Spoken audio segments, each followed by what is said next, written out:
Hello అండి, మనం పన్నీర్ దోశ ఎలా చేయాలో నేర్చుకుందాం. చూద్దాము. ఎంతో రుచికరంగా పిల్లలందరూ ఇష్టపడి తిని పెద్దవాళ్ళు కూడా ఇష్టంగా తినే పన్నీర్ దోశ అండి. చూడండి ఎంత చక్కగా వచ్చిందో, కలర్ఫుల్గా వచ్చింది. టేస్ట్ చాలా బాగుంటుందండి.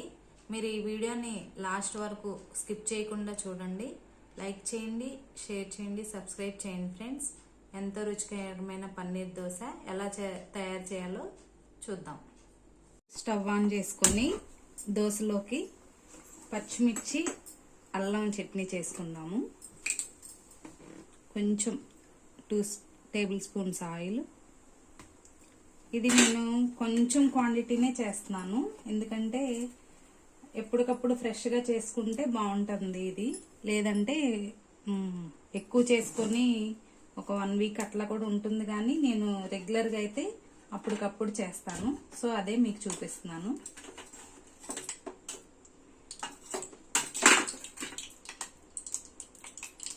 నేను 4 పచ్చిమిర్చి ఇలా కడిగేసేసి శుభ్రంగా వీటిని తుంపుకొని వేస్తున్నాను. ఇవి కొంచెం వేగాక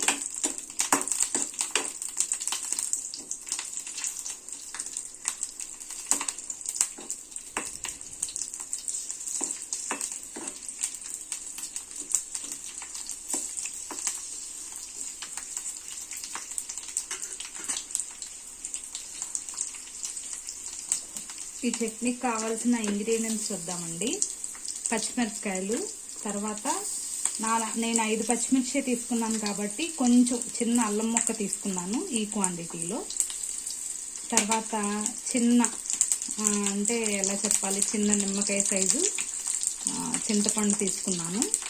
కొంచెం బెల్లం తీసుకున్నాను అన్నమాట.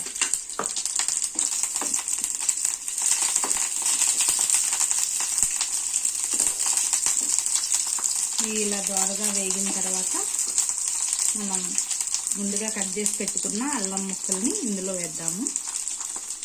వేసిన తర్వాత కొంచెం ఇలా కలుపుకొని ఈలోపు మనం ఏం చేద్దామంటే చింతపండు నానబెట్టుకోవడానికి, అలాగే మన చట్నీలో కూడా కొంచెం వాటర్ కలుపుకోవాలండి. అది హాట్ వాటర్ అయితే మంచిగా ఉంటుంది. అందుకోసం అని చెప్పి నేను చింతపండు కూడా నానబెట్టుకోవడానికి కొంచెం గిన్నెలో నీళ్ళు, కొంచెం వేడి నీళ్ళు పెడుతున్నాను. కొంచెం అండి, ఎందుకంటే ఇది నేను చేసేది కొంచెమే కాబట్టి నేను పెడుతున్నాను.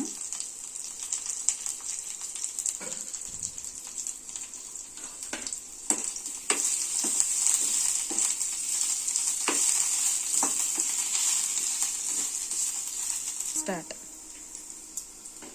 ఇవి ఇలా వేగాయి కదండి, దీన్ని ఇప్పుడు మనం ఆఫ్ చేసేసుకుందాం. ఎందుకంటే ఇవి చల్లారిన తర్వాత మనం మిక్సీ పట్టుకోవాలి. ఈ నీళ్లు కూడా బాయిల్ అయిపోయాయి కాబట్టి, చూసారా, ఈ నీళ్లు కూడా బాయిల్ అయిపోయాయి. ఇలా మనం స్టవ్ ఆఫ్ చేసుకొని, ఇన్ని నీళ్ళు అవసరం లేదు ఎందుకంటే మనం చేసుకునేది కొంచెం చట్నీ కాబట్టి కొంచెం సరిపోతాయండి.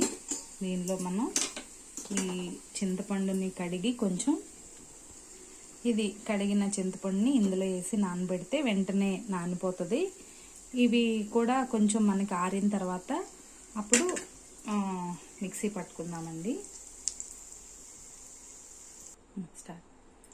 ఇది చల్లారిన తర్వాత మనం మిక్సీ పట్టుకుందాము. చల్లారిపోయింది. అలాగే ఈ చింతపండు కూడా నానిపోయింది. మిక్సీ పట్టినప్పుడు కరెక్ట్గా సరిపోతుంది. బెల్లం,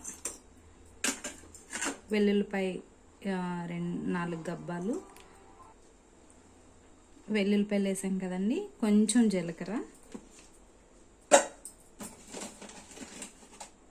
కొంచెం ఉప్పు రుచికి సరిపడా. నేను కళ్ళుప్పు యూస్ చేస్తానండి ఎక్కువ, సో అందుకని నేను కళ్ళుప్పు వేస్తున్నాను. ఇది మనం మిక్సీ పట్టుకొని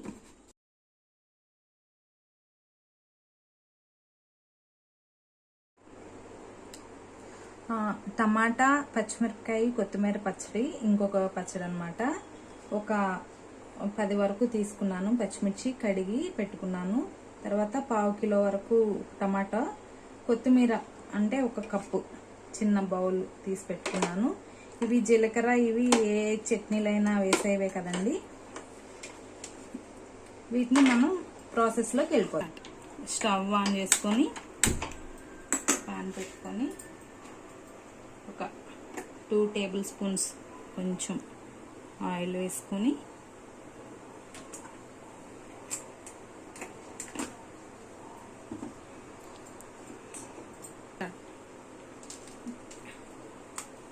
నేను పచ్చిమిర్చి ఇలా తుంచి వేస్తానండి, ఎందుకంటే అవి వేగేటప్పుడు చింది మన మీద పడతాయి కదా, అలా అవ్వకుండా ఉండడం కోసం నేను ఇలా వేస్తాను.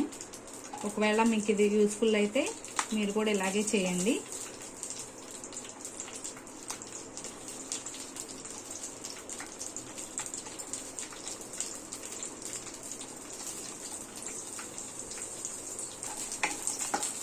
ఇవి వేడయ్యేలోపు టమాటో కట్ చేసుకున్నాము.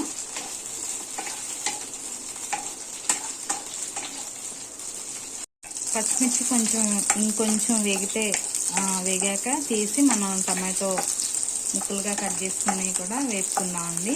ఇవి ఇంకొక 2 నిమిషాలు కనుక వేగితే ఇంకా బాగుంటుంది, లేదంటే పచ్చిగా ఉంటుంది. అందుకోసమని ఇంకొక 2. ఓకే, ఇవి వేగిపోయాయండి. మనం బౌల్లోకి తీసుకుందాం.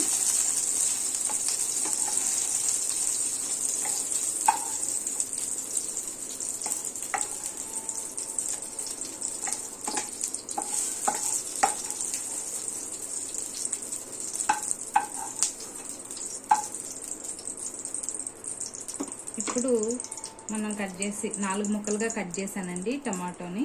ఇలా వేస్తే ఏంటంటే ఈజీగా వేగిపోద్ది, మనకి అంత చక్కగా ఈవెన్గా కుక్ అవుతుంది అన్నమాట, లేదంటే పచ్చిగా ఉంటుంది. టమాటా వేయించేటప్పుడు కొంచెం మనం ఉప్పు కనుక వేస్తే త్వరగా మగ్గిపోతుందండి, అందుకోసం నేను ఉప్పు కూడా వేసాను. ఇవి వేగుతున్నాయండి, ఇంకొంచెం వేగాలి. వేగాక అప్పుడు మనం కొత్తిమీర యాడ్ చేసుకుందాము. ఇంకొక 2-3 మినిట్స్ వేగాక అప్పుడు కొత్తిమీర యాడ్ చేసుకుందాం. ఇవి ఆల్మోస్ట్ వేగిపోయి వచ్చేసాయండి. ఇప్పుడు మనం ఒక బౌల్ నిండా కట్ చేసి పెట్టుకున్న కొత్తిమీరని శుభ్రంగా కడిగి పెట్టుకున్నాము. దీన్ని వేసి ఒక 2 నిమిషాలు, కొత్తిమీర వేసాక ఎక్కువసేపు అంటే కొత్తిమీర జస్ట్ ఊరికే మగ్గిపోద్ది కాబట్టి ఎక్కువసేపు మాడిపోకోకుండా ఒక 2 మినిట్స్ ఫ్రై అవనిచ్చి స్టవ్ ఆఫ్ చేసుకుందాము. ఓకే, టమాటోస్ వేగిపోయాయండి, కొత్తిమీర కూడా ఫ్రై అయిపోయింది. సో ఇప్పుడు నేను ఇది స్టవ్ ఆఫ్ చేసి కొంచెం చల్లగయ్యాక అప్పుడు మొత్తం మిక్సీ పట్టేద్దాము. పచ్చిమిరపకాయలు, జీలకర్ర, ఎల్లుల్లిపాయలు ఆల్రెడీ మనం టమాటాలో కొంచెం ఉప్పు వేసాం కాబట్టి ఎక్కువ అవ్వకుండా చూసి వేసుకోవాలి. వేసేసి దీనిలో టమాటాలు ఎక్కువ వేసాం కాబట్టి చింతపండు అవసరం లేదు, మనం మిక్సీ పట్టుకుందాం. టమాటాలు ఆరాక దాన్ని కలిపి యాడ్ చేసుకుని మిక్సీ చేసేద్దాం. టమాటో కొత్తిమీర చట్నీ రెడీ. హలో ఫ్రెండ్స్, మనం ఇంట్లో రోజు రెగ్యులర్గా మామూలుగా ఎగ్ దోశ ఇట్లా చేసుకుంటాం కదండి. అవి తిని బోర్ కొట్టేసి ఉంటుంది మనకి. అప్పుడు మనం ఏం చేయాలంటే ఈ పెనం బాగా వేడెక్కాక మనం దోశ వేసుకున్నాము. ఇంకా వేడెక్కలేదు, ఇంకొక 2 నిమిషాలు టైం పడుతుంది. ప్యాన్ వేడెక్కింది. ఇప్పుడు మనం ఎంతో ఇష్టంగా చిన్నపిల్లలు కానీ పెద్దవాళ్ళు కానీ చాలా ఇష్టంగా తింటారండి. అలాగే ఎంతో హెల్దీ కూడా. ఈ దోశ చాలా ఇష్టంగా తింటారు పిల్లలు. మా పిల్లలు అయితే చాలా ఇష్టపడి తింటారు. సో మీకు కూడా చూపిద్దామని నేను చేస్తున్నాను.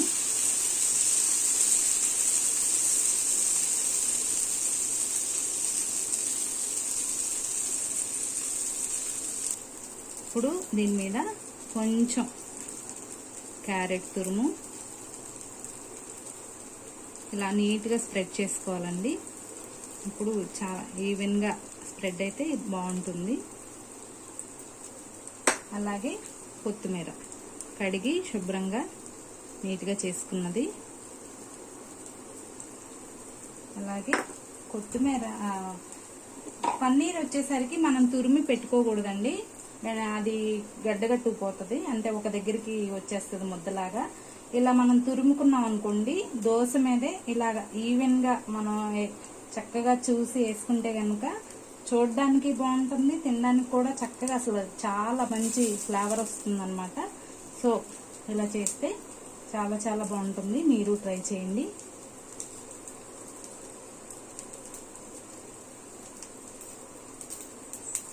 యా